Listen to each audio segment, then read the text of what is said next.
बहुत बहुत धन्यवाद अध्यक्ष महोदय. And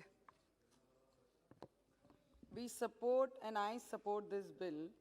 It's a very good and bold initiative by the government. It will enable faster, longer-term infrastructure growth of the country by making availability of timely and easier way of long-term finance through establishment of a key institution.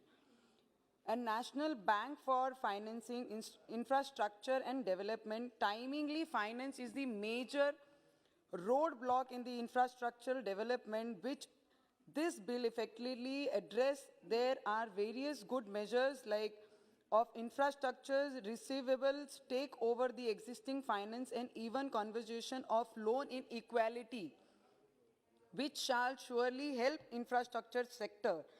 The bill also proposed development of bound and market necessary for infrastructure financially, thereby helping the agency to raise low-cost funds and effectively reducing cost of project and lower burden to public.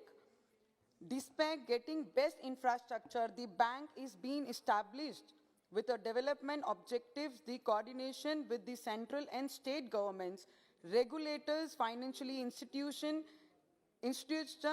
investors, and such other relevant stakeholders to facilitate building and improving the relevant institutes to support the development of long-term non-resource infrastructure financially in India, including the domestic bonds and market, shall also help some medium enterprises in this sector and grow properly. I just congratulate the Finance Minister regarding this bill.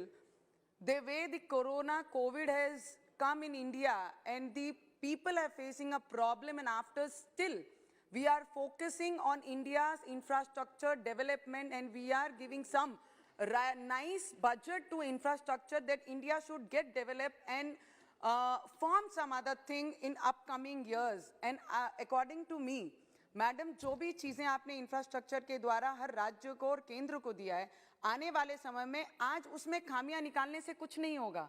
We have sacrificed our 2 years MP land fund for the development of this country, and I request few of my colleagues, they have mentioned कि the MP land fund what we have given to the central government अगर जान ही नहीं रहेगी तो हम काम और development करके क्या करेंगे. इसलिए जो एमपी लैंड फंड दिया गया है, जो हेल्थ इशू पे दिया गया, उसको प्रॉपर्ली अगर तालुके प्लेस में, हॉस्पिटलाइज में, मेडिसिन में, मेडिकल्स में अगर यूज करते हैं तो आई थिंक ये जान से ज्यादा कुछ नहीं हो सकता. और आपने जो एमपी लैंड फंड लिया इसका दुख है, पर एक बात से हम जो जान बचा रहे हैं इस देश में उसके भी साथ खड़े हैं कि जान से बढ़कर इस देश में कोई चीज नहीं है, तो उसका भी अप्रिशिएट करते हैं. और अभी बहुत सारे कलीग्स ने from Maharashtra, they spoke about GST. The amount has to be given by the central government. GST is remaining with the central government. We all knew from last 1 year we facing very horrible time in India, और हमें उसका बोलते हैं कि भावना पता है कि आपका नहीं देने का कारण क्या है, पर फिर भी मैं आपसे विनती करूंगी जो जीएसटी हमारे महाराष्ट्र की सेंटर के तरफ कुछ बैलेंस है, आपने कृपया करके अगर वो जीएसटी देंगे, क्योंकि हमारे राज्य में आज हॉस्पिटल की परिस्थिति बहुत खराब है. पूरे देश में अव्वल नंबर में हम कोविड में हैं, हम अच्छे कामों पे नहीं हैं.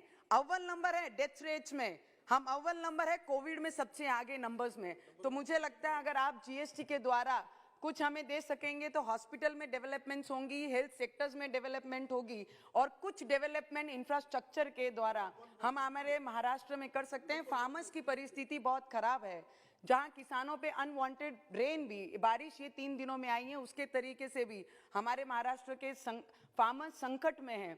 उसके बाद ये बात कर रहे हैं हमारे सभी लोग, दुख है हम लोगों को, वो सब चीज का अनुभव है, सभी के घरों में कार है, सभी नॉर्मल लोग एक्टिवा से लेके 4 व्हीलर तक चलाते हैं. जो जीएसटी और जो वैट हमारे पेट्रोलियम और डीजल में लगता है, अगर आपने पूरे देश में अलग अलग राज्यों का हिस्ट्री देखेंगे तो सबसे ज्यादा वैट और इंटरेस्ट जो प्रॉफिटेबल है वो हमारे महाराष्ट्र में महाराष्ट्र की सरकार लेती है. और उसके पहले बहुत देवेंद्र फडणवीस साहब जब थे तब इन्होंने जो भी टैक्स रेट्स बढ़े थे उसमें कम करके हमारे महाराष्ट्र के लोगों को सुविधा दी. उसी तरीके से मैं आपके माध्यम से विनती करूंगी कि दिस इज